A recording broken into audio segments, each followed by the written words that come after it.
देश नीति, केवल सच्ची और पक्की खबरें। दोस्तों, लोकतंत्र के 4 स्तंभ माने गए हैं: विधायिका, कार्यपालिका, न्यायपालिका और मीडिया। लोकतंत्र का चौथा स्तंभ मीडिया तो पहले से ही सरकार के चरणों में दंडवत प्रणाम कर रहा है, लेकिन क्या अब लोकतंत्र का तीसरा स्तंभ न्यायपालिका भी सरकार के बखान में नतमस्तक हो चुका है? बंगाल की घटना के बाद क्या देश भर में जजों की बीजेपी में एंट्री लेने की कतार लगने वाली है? क्योंकि बंगाल में अभिजीत गंगोपाध्याय ने जिस तरह से भाजपा ज्वाइन करके अपने जजमेंट्स को शक के घेरे में डाल दिया है, ठीक वैसा ही मामला अब ज्ञानवापी के जज की ओर से भी आ रहा है। उन्होंने जज की कुर्सी पे बैठे बैठे एक फैसले में योगी आदित्यनाथ की तारीफ के पुल बांध दिए। और ऐसे वैसे केस में नहीं दोस्तों, बरेली में हुई एक सांप्रदायिक हिंसा की घटना में मुस्लिम मौलवी राजनेता के खिलाफ हत्या के प्रयास समेत गंभीर आरोपों के मामले में। आइए आपको पूरा मामला समझाती हूँ, तो वीडियो को अंत तक जरूर देखिएगा। नमस्कार, स्वागत है आपका देश नीति में। मैं आपके साथ गीती भाविया।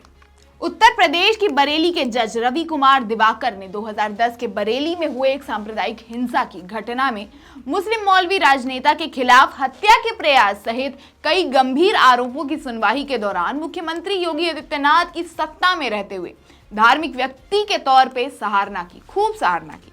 बता दूं कि ये वही जज हैं जिन्होंने 2022 में वाराणसी की ज्ञानवापी मस्जिद से जुड़े मामले में वहां का एक हिस्सा सील करने का आदेश दिया था। उन्होंने योगी आदित्यनाथ की तारीफ में इतने पुल बांधे कि लगता है दोस्तों अगले बीजेपी के लोकसभा लिस्ट में इनका भी नाम होगा। आजकल मानो ट्रेंड चल रहा हो कि कौन जज सबसे ज्यादा साहब को खुद कर सकता है। एक जज ने तो रिटायरमेंट ही ले लिया बीजेपी में शामिल होने के लिए, तो वहीं दूसरी तरफ ये डिस्ट्रिक्ट जज एक के बाद एक दलील बीजेपी के पक्ष में देते हुए नजर आ रहे हैं। कभी सोचा है दोस्तों, जिस तरह से दुनिया हमारे देश को उसके लोकतंत्र की वजह से जानती थी, उस देश के लोकतंत्र को धीरे धीरे खत्म किया जा रहा है।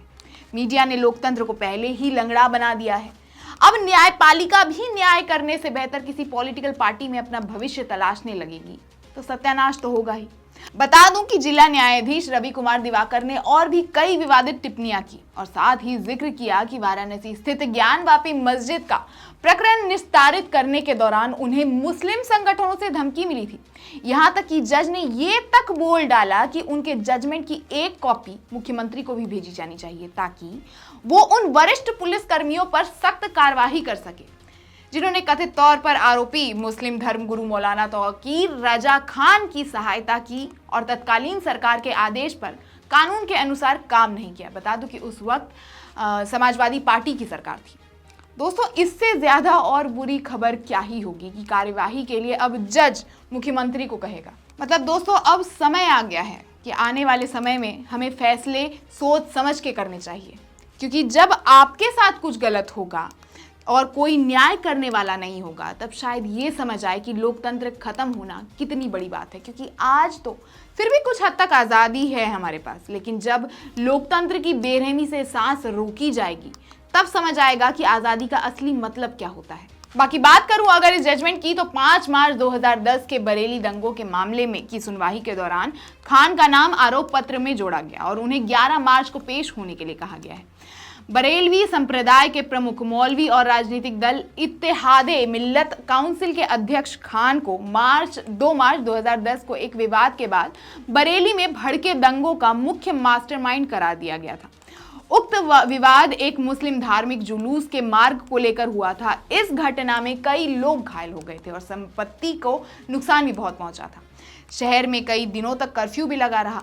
गवाहों के बयान दर्ज करने के बाद जस्टिस दिवाकर ने निष्कर्ष निकाला कि मुसलमानों की एक सभा में खान द्वारा दिए भाषण से हिंसा भड़की थी। उन्होंने सत्ता में धर्म के समावेश का समर्थन करते हुए फिलोसोफर प्लेटो का हवाला देते हुए कहा कि न्याय राजा की प्राणवायु है। इस संबंध में यह तथ्य भी उल्लेखनीय है कि वर्तमान समय में हम न्याय शब्द का प्रयोग कानूनी अर्थ में करते हैं, जबकि प्लेटो के समय में न्याय शब्द का प्रयोग धर्म के रूप में किया जाता था। अतः सत्ता का प्रमुख किसी धार्मिक व्यक्ति को होना चाहिए, क्योंकि धार्मिक व्यक्ति का जीवन भोग का नहीं वरन त्याग एवं समर्पण का होता है। जिसका उदाहरण देते हुए उन्होंने उदाहरण के रूप में वर्तमान समय में महान सिद्धिपीठ गोरखनाथ मंदिर के पीठाधीश्वर महंत बाबा योगी आदित्यनाथ जी, जो कि अभी के वर्तमान समय में हमारे उत्तर प्रदेश के मुख्यमंत्री हैं, उन्होंने उपरोक्त अवधारणा को सत्य साबित किया है। तो क्या आप अब न्यायपालिका में बैठकर हिंदूवादी बन जाइएगा? ऐसी बातों को और क्या माना जाए। जिस रफ्तार से वैसे इस तरह की खबरें आ रही हैं, वो दिन दूर नहीं है जब हमारे देश के जो जज हैं वो किसी ना किसी पार्टी में बैठे होंगे, और किस्मत अच्छा रहा तो रंजन गोगोई की तरह राज्यसभा में भी बैठ सकते हैं। बाकी रवि कुमार के इन बातों को आप क्या कहेंगे? इसे आप मुख्यमंत्री को बटरिंग करना नहीं कहेंगे तो और क्या कहेंगे? बाकी आप अपनी राय हमें कमेंट बॉक्स में जरूर बताइएगा और देखते रहिएगा देश नीति। धन्यवाद। आपका एक सब्सक्राइब हमारे लिए महत्वपूर्ण है। देश नीति को अभी सब्सक्राइब करें और बेल आइकन को दबाना ना भूलें।